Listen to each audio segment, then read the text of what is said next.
6 things your love for men and God must survive. Number 1, your love must survive persecution. The people who will persecute you will demand your love. The people who will spit on you will demand your love again. The Bible said the crowd gathered around him, some beating and some slapping, and some of them spit on him and said, "Are you not a prophet? Prophesy, who have spit on you?" That was what they were asking Jesus. The same gentleman who came to die for them, they spit on him and said, "Are you not a prophet? Prophesy, tell us among us who have spit on you." But the love of Jesus survived all this, and even on the cross he was still saving. If it is you, will you have any love left for any man? Because the same men are those crucifying you for a sin not committed, yet on the cross he was still saving people. There was nothing that the love of Jesus didn't survive. Was it persecution? His love surviving. He loved God and still loved men. One thing about love is that if you love God and you don't love men, it is not love, you are faking it. Because the Bible said, he who loves knows God, and who do not love do not know God. It is impossible for you to have love, and that love is only for God, but it's not for men. That is why it is impossible for you to come to church, give us offering. Your neighbor is hungry, he should die of hunger, because you and your neighbor are having issues. Your love for God must be equated when man is put in place of God, because you are not going to see God anywhere. You are going to be relating with men. Some of you love God, but you don't love men. You come to church well dressed, but you hate men. There are people you wish you can kill. There are people, if you have a gun, you will shoot them, because they have hurt you to understand that you cannot let it go. It can't disappear. Let me tell you something. You cannot lead in Africa if you don't have love. And I believe it's one of the reasons why African leaders are failing. They are using wisdom, business management, leadership skill to lead the country. Africans is a bunch of ungrateful people. Before you can lead them as a politician or as a leader, your love must survive their persecution. It must survive their lies. It must survive their bad stories. It must survive everything that is coming from them. If not, you can't lead them. It is not possible to lead an African man with that love. Prayer will fail because you give up. Because some people, you said, this guy, I can't keep praying for the way he's messing up. I can't keep praying for him. Number 2, your love must survive rejection. Until your love survive rejection, it is not love. And listen very well. There are people who reject you because of the family you are coming from. I have been a victim of that. Growing up, my father was a drunkard, and my father would drink for 3 days. You can't revive him. When people gather and we also came, they will cast us out, because our father was not having a good reputation in that village. So if they are distributing things, and if everyone commits a crime and gets away with that crime, and you make a mistake and commit that same crime, you will know that your father is a drunkard. Rejection.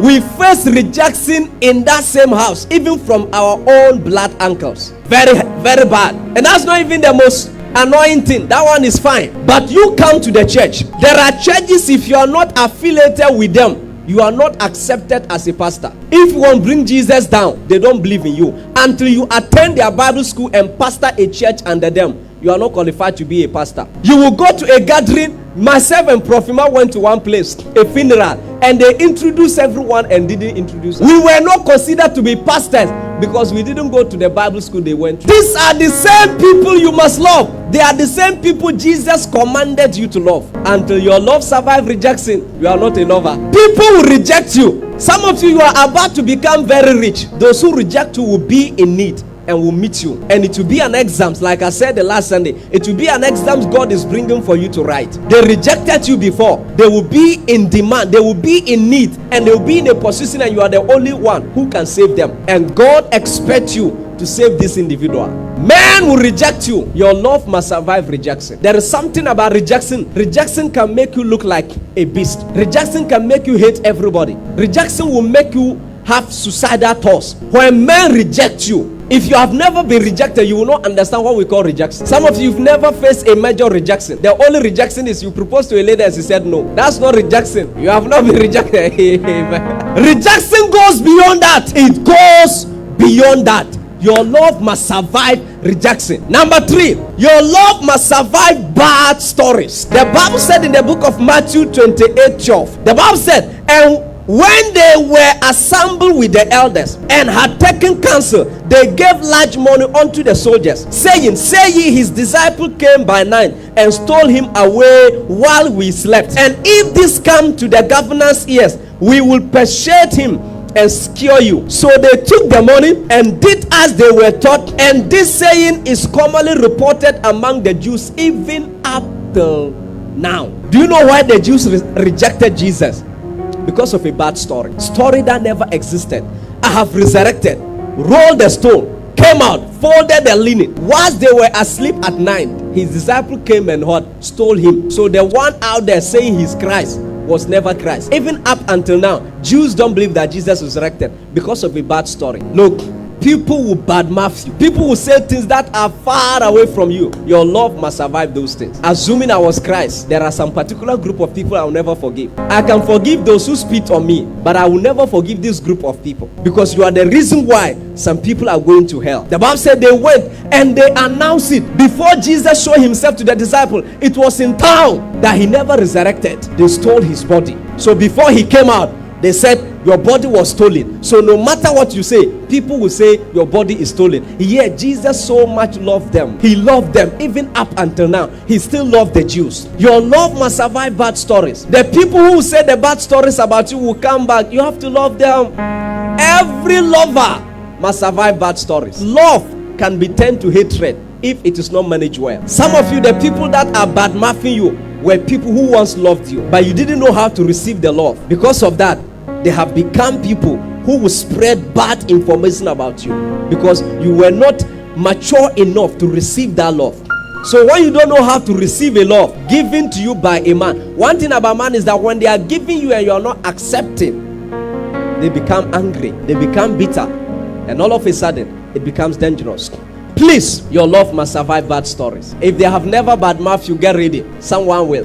Number 4, your love must survive every crisis. In life, crisis will come to you knocking at your door. Crisis will come hitting you left and right. Crisis will come hitting you at every end, every area, and every department of your life. It can be marital crisis, it can be financial crisis, it can be your job, it can be ministerial crisis, it can be family crisis. It can hit you so hard that you will not be able to recover from it. But your love must survive those type of crises. Crisis can try our love and make us appear as if we never loved God. If you want to believe if a man still loves God, meet that man at the state of his crisis. There are many men of God who said they love God. Look, they have never experienced anything. Don't trust that man yet. A man who have not survived anything in his life, a man you have not heard, he has gone through this and survived, cannot be trusted yet. So there are people who are these people who just slept and wake up the next day and they will start a ministry 2 months, and they are busy accusing those who have been in ministry for 10 years, 20 years, and they have survived. And I say, hey, you wait, take it easy. You are taking it too early. Take it easy. You pastor a church for 1 year, 10 years, and that church is still standing. That is when we can trust you. You don't have a church and you are showing people how to pastor people. The same people, if you put them in charge less than a month, they will take a break with that. They will run away. It's easy to determine how they should have scored the ball if you're not the one playing. How many dictators and how many people who are always watching will get angry when a footballer misses the ball? You could have just passed it. You could have see the person is standing here. Instead of you to pass, you are greedy. You know, they are calling people greedy. They are calling them selfish. They are calling people they are lazy. They don't want to run. But they don't actually. Those people have never kicked a ball. There was one minister in Uganda who wanted to kick a ball, minister of sports, and fell down. Before he kicked it, he was down. You see, minister of sports, you can play. You see, people can easily talk when they are not in the game. Amen. They can tell you what to do and what they are expected. Meanwhile, they are not playing. Your love must survive what? Crisis. Number 5, your love must survive envy, jealousy, disloyalty, and betrayal. Until your love survive envy, jealousy, disloyalty, and betrayal, we can't consider it to be love. How do you know a man really loves? When that man is betrayed and yet he still loves those who betrayed him. There's a saying that betrayal is not is a worse sin and it should not be forgiven. But in the realms of God, you're supposed to forgive, and your love must survive betrayal, envy, jealousy, and disloyalty. For you to know a man really love is a man that goes after to love people who have betrayed him. It's a man who go far to love people who haven't been loyal. Let me tell you the truth. If I buy a private jet for my wife, it's not love. If you buy a private jet for your wife equally, it's not love. You are just practicing give and take. Because in the realms of a woman, whatever you give them, score 1 point. You buy them pizza, you get 1 point. If you buy them toffee, you get 1. You buy them private jet today and mess up tomorrow, they will let you know that private jet is nothing. And they will let you know that they never asked for that private jet. You are the one who bought it. If you want, you can take your private jet. Amen. But we will call it love when you go beyond and still do good to a man who betrayed you. So your love must survive disloyalty. It must survive betrayal. The Bible said the brothers of Joseph betrayed him, yet he still loved them. Genesis 37, the verse 3. His brothers betrayed him. They sold him. They even thought he was dead. First of all, they put him in the well and said, well, instead of him to die of hunger, let's just remove him and give him to these people so that he will become a slave. So they sold him to slavery. They went home and told Jacob that he's a dead guy and showed him the clothing of Joseph. And then the father wept and performed his funeral. Yet the love of Joseph towards the brothers was beyond betrayal. Betrayal couldn't kill his love for the brothers.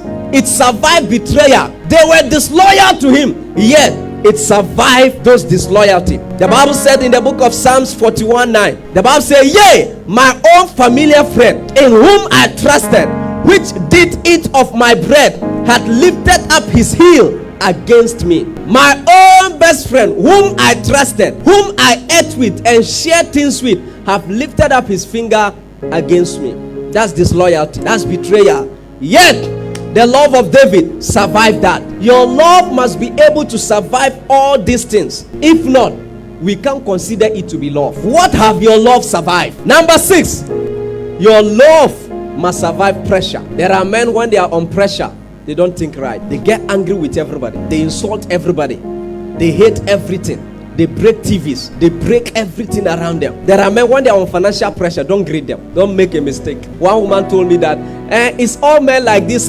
Anytime my husband is on financial pressure, she put it on me. So well, thank God it's on you. If it is only on you, we should be thanking God. Some men, when they are on pressure, everyone who is related, they can't survive it. Pressure have killed many people. And when we say pressure, we mean serious pressure.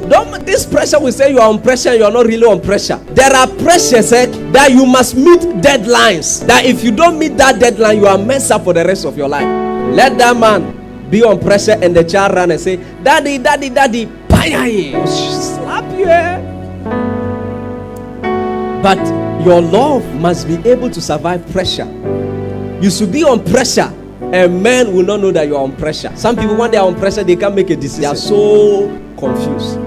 They will begin to cry. They don't know what to do. I'm confused. That's because they are not used to pressure. Your love must be able to survive pressure, because there are pressures that will come. If you are not genuinely in love with God and with men, people even call you won't answer. What have your love survived? What have your love survived? Ask yourself this morning, what did my love survive? It's easy to judge people, but you yourself, have your love survived the betrayal? Have your love survived the disloyalty? Have your love survived the crisis, the persecution, the bad stories, the lies, the bad muffin? Have your love survived all those things?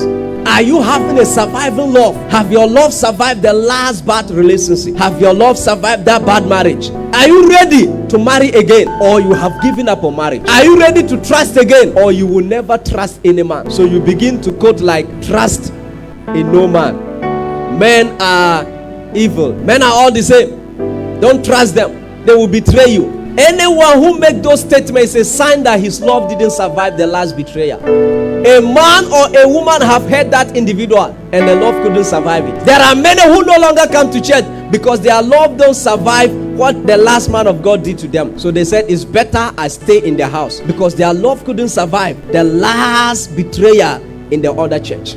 Your love have to go beyond that.